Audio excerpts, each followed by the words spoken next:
Kinumpirma na ng Kamara na tumalima na ito sa direktiba ng Korte Suprema na magsumiti ng karagdagang impormasyon sa impeachment laban kay Vice President Sara Duterte. Ayon kay House of Representatives spokesperson Attorney Princess Abante, electronically filed na ang Office of the Solicitor General ang required compliance sa pamamagitan ng Philippine Judiciary Portal at naisilbi sa lahat ng panig.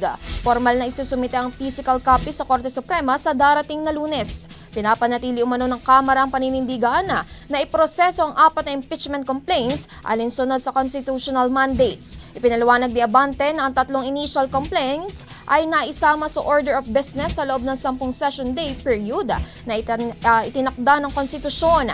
Ang ika-4 na reklamo naman ay nilagdaan at bineripika ng mahigit 1/3 ng mga kongresista, kaya nabuo ng articles of impeachment at direktang isinumite sa Senado, kaya ang naunang 3 ay tinuring ng moot at isinailalim sa archiving. Ang bahaging ito ay hatid sa atin ng Yummyvit ES2 Oral Drops. Simulang tuparin ang pangarap ng iyong anak. And starting now,